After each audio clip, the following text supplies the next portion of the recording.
3ซุปตาไทยเกาหลีถ่ายทอดเสน่ห์เกาหลีใต้ครบทุกมิติในงานสวัสดีโคเรีย Korea Welcomes You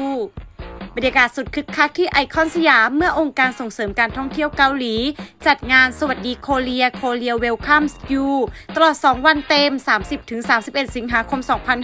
2568 ขน K-Culture มาเสิร์ฟให้แฟนๆชาวไทยสัมผัสครบทั้งการท่องเที่ยวอาหารความงามสุขภาพและความบันเทิงห่อแน่นขนาดไปด้วยแฟนคลับที่ตั้งใจมารอพบศิลปินตัวจริงบรรยากาศเต็มไปด้วยเสียงเชียร์และรอยยิ้มตลอดงานคู่รักซุปตาหมากปรินคิมเบอร์รี่ที่ได้รับเลือกเป็นทูตการท่องเที่ยวเกาหลีควงกันขึ้นเวทีเรียกเสียงกรี๊ดสนั่นเล่าถึงทริปโรแมนติกที่ไปเยือนเกาหลีค่ะ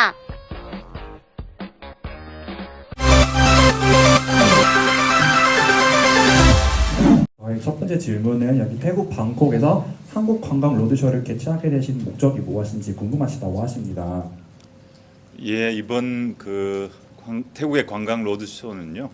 한국인들이 태국인들을 환영한다는 미소를 담아서 한국의 새로운 관광 콘텐츠와 최신 관광 트렌드를 소개하고자 합니다. 총 50개 기관이 참가를 하였고요. 여러분들을 환영하는 마음으로 행사를 준비했습니다.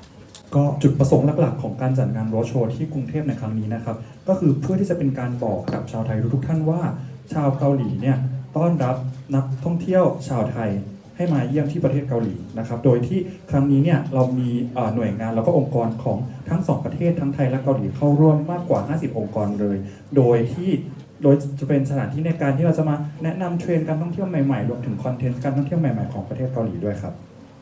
특히나 이번 로드쇼에는 태국 현지 연예인 마켄 킴을 한국 관광 명예대사로 임명해서 여러분들에게 친숙하게 한국을 소개할 수 있을 것 같습니다. แล้วก็โดยเฉพาะอย่างยิ่งนะครับผมคิดว่าโดยครั้งนี้เรามีคุณหมากแล้วก็คุณคิมมาเป็นทูตการท่องเที่ยวเกาหลีด้วยซึ่งคิดว่าจากสิ่งนี้จะทำให้รู้สึกว่าเราได้ใกล้ชิดกับชาวไทยทุกท่านมากขึ้นด้วยครับคำถามที่2นะคะเสน่ห์ของการท่องเที่ยวที่เกาหลีที่อยากจะแนะนำให้กับนักท่องเที่ยวชาวไทยไปเยี่ยมชมเนี่ยคืออะไรคะ 두 번째 질문입니다. 태국인 관광객에게 자랑할 만한 한국 관광의 매력이 무엇이라고 생각하십니까? 제일 크게 생각하는 거는 한국에는 사계절이 있습니다. 뚜렷하게 봄과 여름, 가을, 겨울인데요. 특히나 여러분들에게 가을 단풍과 겨울의 눈, 스키 등의 동계 스포츠를 소개할 수 있을 것 같습니다. ก็คิดว่าเสน่ห์หลักๆเลยก็คือการที่ประเทศเกาหลีมีทั้งหมด4ฤดูนะครับก็คือจะเป็นฤดูใบไม้ผลิฤดูร้อนฤดูใบไม้ร่วงแล้วก็ฤดูหนาวโดยเฉพาะอย่างยิ่งใบไม้เปลี่ยนสีในฤดูใบไม้ผลิใบไม้ร่วงขอโทษทีครับแล้วก็หิมะในหน้าหนาวรวมถึงการเล่นสกีเนี่ยคิดว่าน่าจะเป็นเสน่ห์ที่ชาวไทยหลายๆท่านน่าจะชอบครับ 오늘 행사 현장에도 아마 가을 이미지와 또 겨울 스포츠를 소개하는 코너가 있으니까요. 충분히 즐기시길 바랍니다. ก็ครั้งนี้เนี่ยเดี๋ยวเราก็คือจะมีช่วงมีโซนที่เราจะแนะนำสปอร์ตของประเทศเกาหลีกีฬาของประเทศเกาหลีในฤดูใบไม้ร่วงด้วยนะครับก็อยากให้ทุกคนตั้งตารอด้วยนะครับ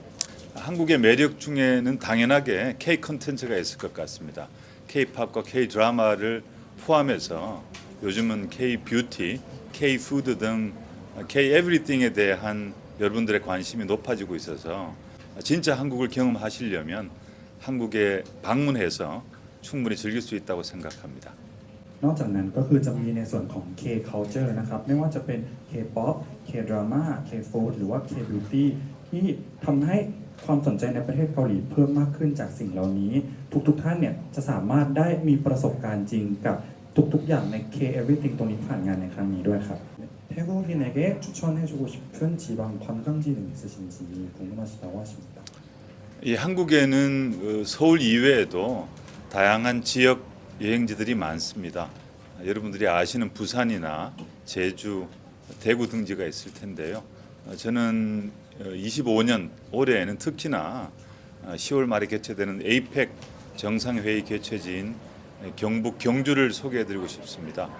경주는 한국 문화의 중심지이기도 하고 특히나 건축미가 뛰어난 불국사와 석굴암 그리고 밤 야경이 멋진 동궁과 월지 등 유명한 곳 또 멋진 풍경들이 많습니다.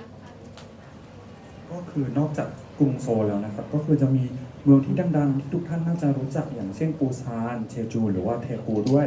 แต่ว่าที่ผมอยากจะแนะนำก็คือจะเป็นเมืองคยองจูที่จะมีการจัดการประชุมสุดยอดผู้นำเอเปกในเดือนตุลาคมนี้นะครับ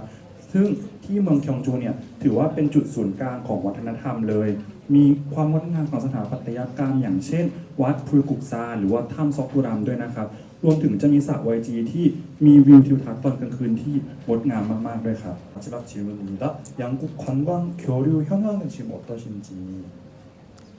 예, 지금 한국과 태국에는 양국 간의 관광 교류가 충분히 활성화되어 있습니다. 하지만 2019년 우리가 코로나19 이전만큼은 충분히 회복되지 못하고 있는데요. 작년에는 32만 명의 태국 분들이 한국을 방문했습니다. 아마 올해에는 작년보다는 조금 더 성장할 수 있을 것 같습니다. 그를 위해서 많은 노력을 시행하겠습니다. ก็คือตอนนี้นะครับสถานการณ์การแลกเปลี่ยนการท่องเที่ยวระหว่างทั้งสองประเทศไทยและเกาหลีเนี่ยก็ถือว่าอยู่ในระดับดีค่อนข้างคึกคักแต่ว่าจะยังไม่ดีเท่ากับช่วงปี 2019 หรือว่าเป็นช่วงก่อนโควิดนะครับซึ่งตอนนี้เนี่ยมีนักท่องเที่ยวมาเที่ยวที่ประเทศเกาหลีเนี่ยประมาณประเทศขอโทษทีครับมาเที่ยวที่ประเทศไทยเนี่ยประมาณอยู่ที่1,800,000หรือประมาณ2 ล้านท่านนะครับเราก็พยายามทำอย่างเต็มที่เพื่อที่จะให้การไปมาหาสู่กันระหว่าง2ประเทศเนี่ยมีพัฒนามากยิ่งขึ้นครับ 특히나 KETA와 같이 한국 방문에 조금은 어려움을 겪는 부분에 있어서는 우리 한국 정부와 한국 관광공사가 여러분들의 불편함을 줄이도록 최선의 노력을 다하겠습니다. แล้วก็รวมถึงในส่วนของ KETA ที่อาจจะสร้างความไม่สะดวกสบายในการมาเที่ยวประเทศเกาหลีเนี่ยทางองค์การส่งเสริมการท่องเที่ยวเกาหลีประจำประเทศไทยกับรัฐบาลเกาหลีก็พยายามอย่างเต็มที่เพื่อที่จะลดความไม่สะดวกสบายตรงนี้ให้กับชาวไทยทุกท่านอยู่ด้วยครับ